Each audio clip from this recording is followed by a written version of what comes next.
In this video, I'll show you how to take a picture like this and create a simple diagram like this with 4 stages and explain each of the stages like this in a very beautiful way. As you can see, the picture is scrolling from left to right, showing each of the stages.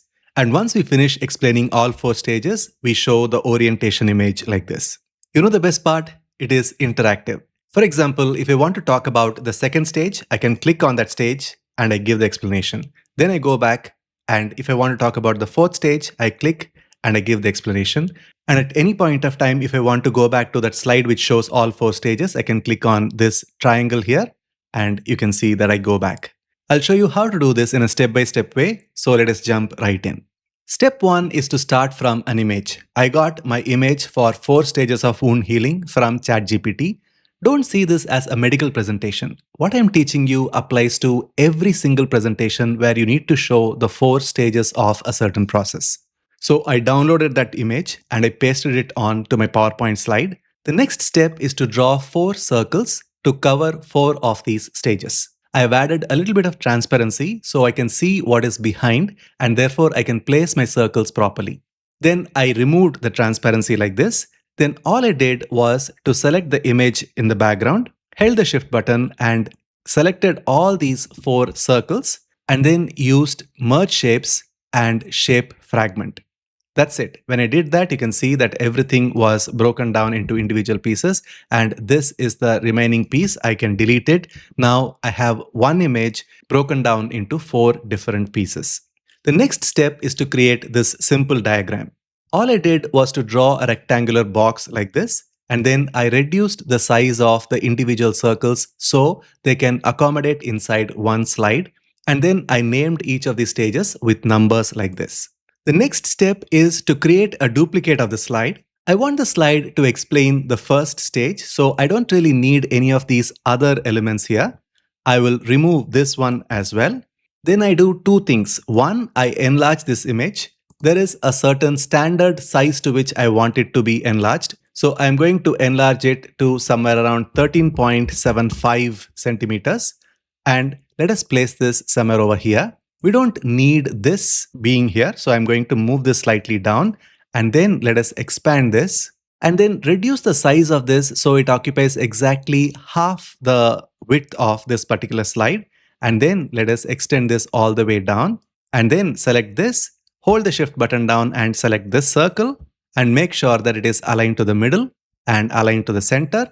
Now the position is perfectly in place. Now I have this title.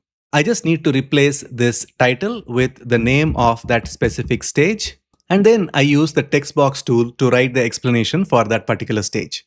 So that is exactly what I did here, and this was the result.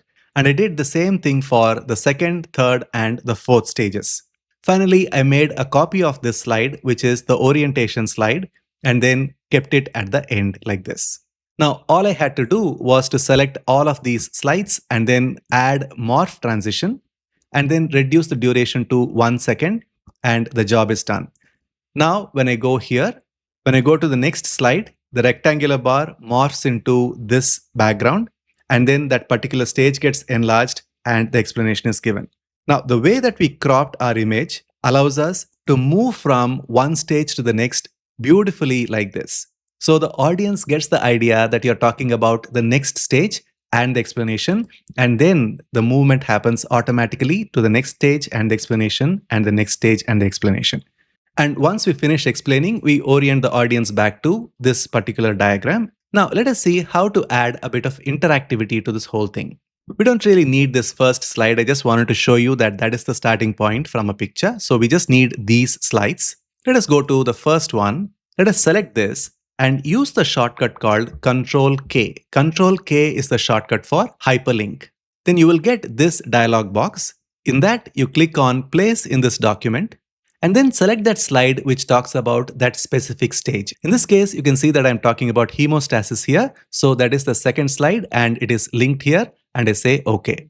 Then I go here, press Ctrl K, and then I go to the slide number 3, which talks about the second stage and so on. So that is how you connect each of these to the relevant slides. And then you need some way by which you can go back from this slide to this slide. For that, we create this shape, which is a triangle shape. It can be any shape, doesn't matter. You select this particular shape and then press Ctrl K and then connect it to the first slide. So anytime someone presses this shape, they get back to this slide. That is all there is to it. If you see, each of these stages connects to the individual slides, and from each of the individual slides, there is a connection back to the orientation slide, and we complete our explanation.